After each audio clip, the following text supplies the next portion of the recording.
accélération de la poulie d'un système en mouvement.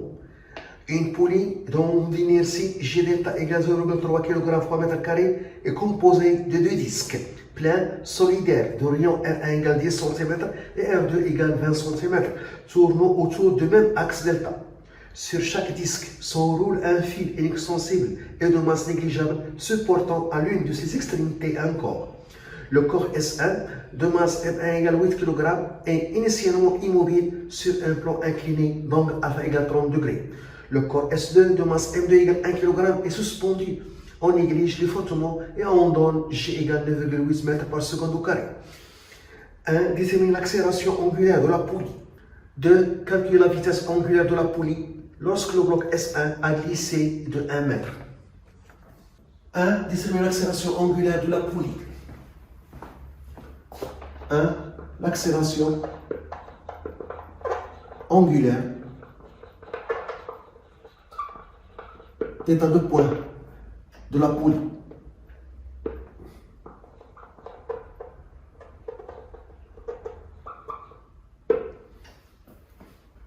Le schéma du système en mouvement de translation et de rotation autour d'un axe fixe delta. Au cours du mouvement, le solide S1 est soumis à son poids P1, à la réaction R1 de plan incliné et à la tension du fil T1. Et le solide S2 est soumis à son poids P2 et à la tension du fil T2. La poulie, au cours de son mouvement, est soumise à son poids P', à la réaction L' de l'axe delta, à la tension du fil T'2 à droite et à la tension du fil T'1 à gauche. Pour trouver l'accélération angulaire de rotation de la poulie, on applique la relation fondamentale de la dynamique de rotation sur la poulie et la deuxième loi de Newton sur S1 et S2. Relation fondamentale de la dynamique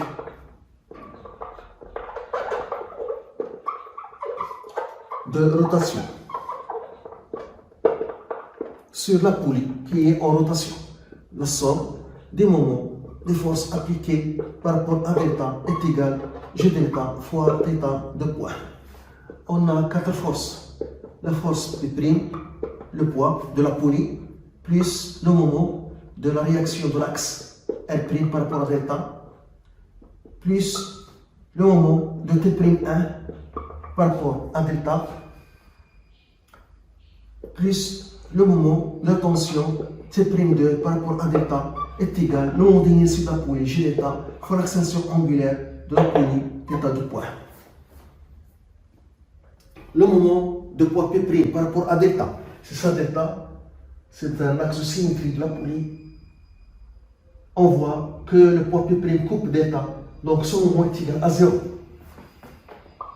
Plus le moment de R', la force R' coupe delta, donc ce moment est égal à 0. Plus le moment de la force T'1, le moment de la force T'1. On voit d'abord que cette force T'1 tend à faire tourner la poulie dans le sens positif choisi.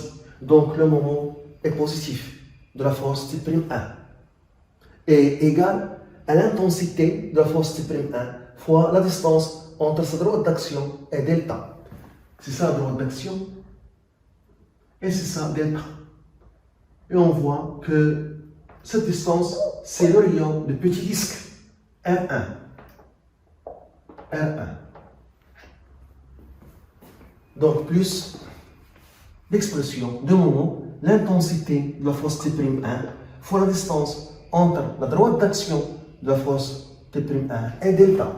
La droite d'action de la force T'1 et delta. C'est le rayon R1 de petit disque plus le moment de la force T'2 par rapport à delta. On voit d'abord que cette force T'2 tend à faire tourner la poulie dans le sens négatif. Donc le moment est négatif. Et égal l'intensité de la force T'2 fois la distance entre sa droite d'action, c'est ça la droite d'action verticale, et delta. Et donc cette distance, c'est le rayon de grand disque. Donc R2. Donc, il est négatif moins l'intensité de la force T'2 fois la distance entre sa bande d'action et delta qui est R2, le rayon de grand disque, est égal à G delta fois θ de point. Donc, on a T'1 fois R1 moins T'2 fois R2 est égal à G delta fois θ de point. Il faut chercher T'1 et T'2. On applique donc la deuxième loi de Newton sur S1 et sur S2. Deuxième loi de Newton sur S1. D'abord, on a P1 plus T1 plus R1 est égal à M1 à 1G. Et on fait la projection de cette équation vectorielle sur l'axe OX. Suivant l'axe OX, on écrit P1x plus T1x plus R1x est égal à M1 à X. P1x est obtenu par projection de vecteur force P1 sur l'axe X. Je translate l'axe OX ici pour voir la projection. Je projette l'extrémité de P1 sur l'axe X de telle sorte à voir si à l'angle droit la projection dans cette longueur, ici l'origine de P1, qui est le côté opposé de l'angle alpha. Ça, c'est l'angle alpha, car le côté de l'angle alpha, le premier côté, le deuxième côté, ce côté perpendiculaire au premier et ce côté perpendiculaire au deuxième. Donc la projection, c'est le côté opposé de alpha. Et la projection de l'extrémité se trouve dans la région positive. Donc P1x est positif. Donc c'est M1 fois G sinus alpha. Le côté opposé, c'est l'hypoténuse qui est P1 fois sinus alpha. Plus T1x. T1, sa projection sur l'axe OX dans toute la longueur. Mais T1 et I ont des sens opposés. Donc T1x est négatif. Donc c'est moins T1. On considère T1 positif, intensité. Plus R1x. R1 perpendiculaire à l'axe OX. Donc sa projection, c'est 0. Est égal à M1 à X.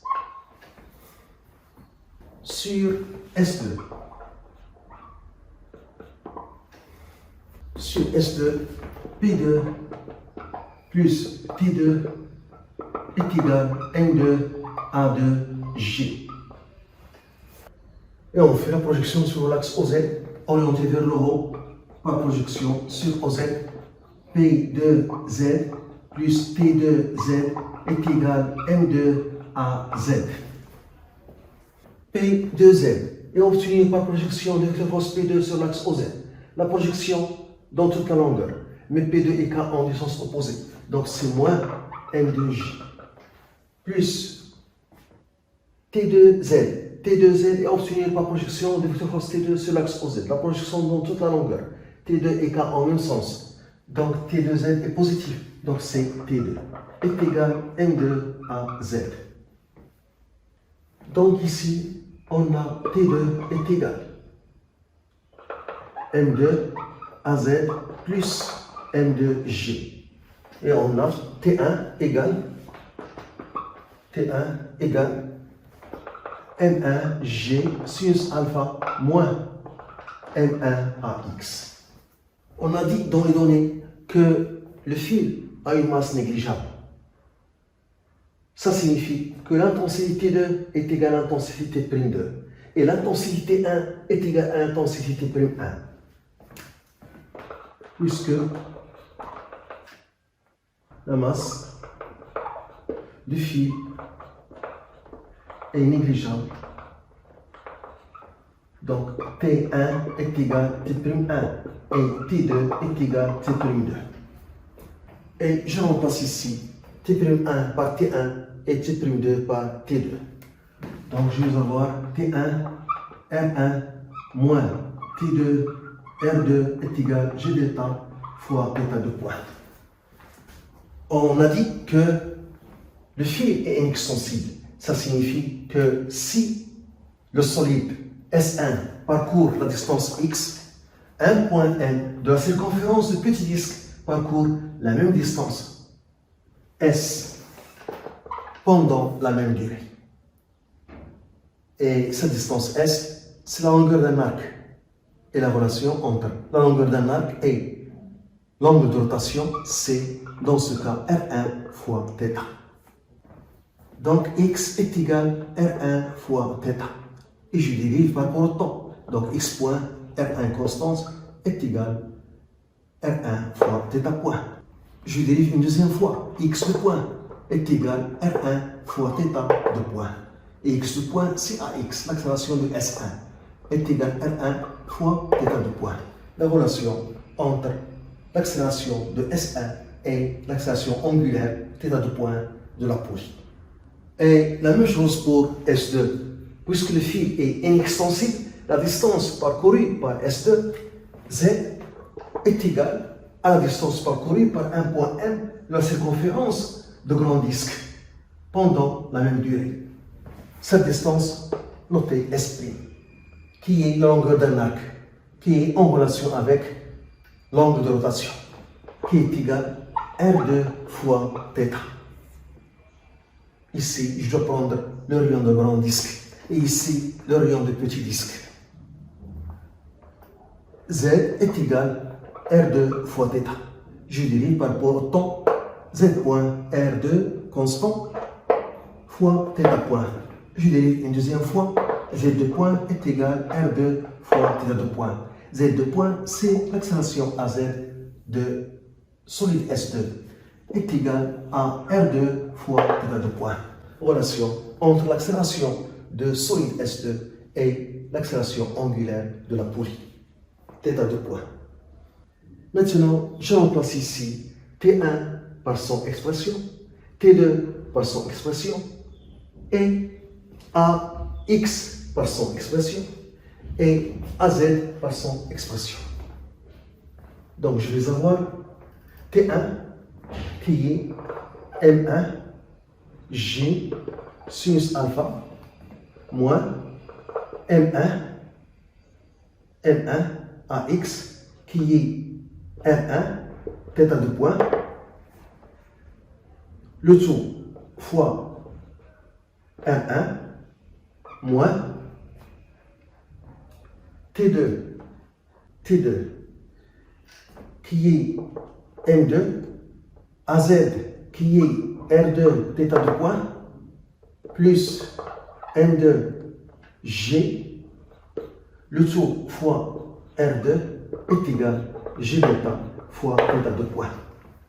Je vais développer ici et je déplace moins M1 R1 au carré θ2 point dans l'autre membre. Et la même chose ici, je développe et je déplace moins M2 R2 au carré θ2 point dans l'autre membre. Et je factorise par θ2 point. Donc je vais avoir θ de point facteur de G delta plus M1 R1 au carré plus M2 R2 au carré est égal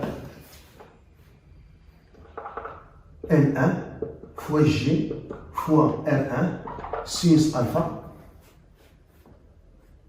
moins M2 G R2. Donc, l'accélération angulaire θ de point est égale. En factorisant ici par G, G facteur. M1 R1 sinus alpha moins M2 R2 sur G delta plus M1 R1 au carré plus M2 R2 au carré. On remarque, G est une constante, la masse est une constante, le rayon est constant, le moment d'inertie G delta est constant, donc θ de point est constante, l'accélération angulaire est constante. Donc, le mouvement d'un poulie est une rotation uniformément variée.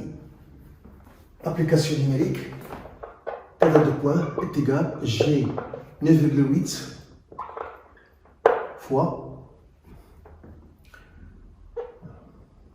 M1 8 kg, R1 10 cm, 1 mètre fois 10 pouces moins 2 fois sinus 30 degrés est égal à 1 demi moins M2 1 kg R2 20 cm 1 mètre fois 10 pouces moins 2.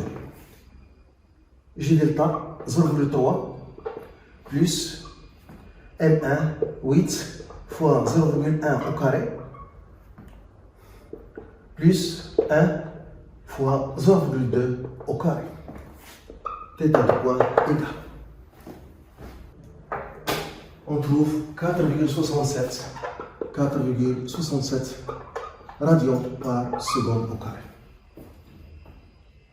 Θ de point est positif, ça signifie que la poulie tourne dans le sens positif. Si on a trouvé une valeur négative, ça signifie que la poulie tourne dans le sens négatif. De calculer la vitesse angulaire de la poulie lorsque le bloc S1 a glissé de 1 mètre. De la vitesse angulaire de la poulie. De la vitesse angulaire oméga de la poulie. Alors, puisque le mouvement est une rotation uniformément variée, on a θ de point est égal à une constante. Donc, le mouvement de la poulie est une rotation uniformément variée qui a pour équation horaire, donc on utilise les équations horaires de ce mouvement, donc on peut écrire θ est égal à 1 demi θ de point fois t au carré plus oméga 0 fois t plus θ0. Et l'autre équation horaire pour la vitesse angulaire. Oméga est égal à θ de point fois t plus oméga 0.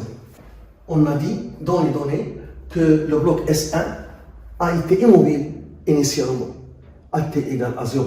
Donc le système entier a été immobile à t égale à 0. Donc oméga 0 est égal à 0. À t égale à 0. Donc à t égale à 0, oméga 0 est égal à 0. Donc θ moins θ0, je déplace θ0 dans l'autre membre, est égal à 1 demi θ de point t au carré. Et oméga est égal à θ de point fois t, ce qui donne t est égal à oméga sur θ de point. Et je remplace ici. Et ça, c'est l'angle de rotation pendant la durée t. Donc, cette différence, je note cette différence, delta θ est égal à 1 demi θ de point fois oméga au carré sur θ de point au carré. Donc, delta θ est égal à oméga au carré sur 2 θ de point. On cherche la vitesse angulaire de la poulie. Donc, oméga au carré est égal à 2 θ de point fois delta θ. Donc, oméga, la vitesse angulaire de la poulie, c'est la racine de 2 θ de point fois delta θ. Delta θ, c'est l'angle de rotation de la poulie qui correspond à la distance donnée parcourue par S1. Delta θ, c'est l'angle de rotation de la poulie qui correspond à la distance parcourue par S1 qui est égale à 1 mètre. Donc, on a donné la distance parcourue par S1. Donc, je dois utiliser la relation x est égal à R1 fois θ. Car on a la distance x parcourue par S1. Car on a la distance x parcourue par S1. Et cette relation, c'est pour S1. Donc, delta x est égal à R1 fois delta θ. La relation entre l'angle de rotation de la poulie et la distance parcourue par S1. Donc, delta θ est égal à delta x sur R1. Et on remplace ici delta θ par delta x sur R1. Donc, oméga est égal à la racine de 2 fois θ de point fois delta x sur R1. Donc oméga est égal à la racine de θ de point 4,67 delta x 1 mètre, R1 10 cm, 1 mètre fois 10 plus moins 2. Donc on trouve oméga égal 9,66 radians par seconde, 9,66 radians par seconde. C'est la vitesse angulaire de la poulie. Lorsque le corps S1 a parcouru la distance de 1 mètre,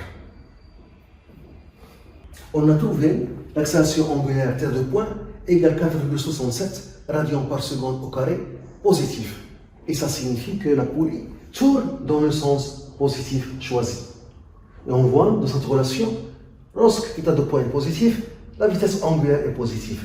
Vitesse angulaire positive signifie que la poulie tourne dans le sens positif.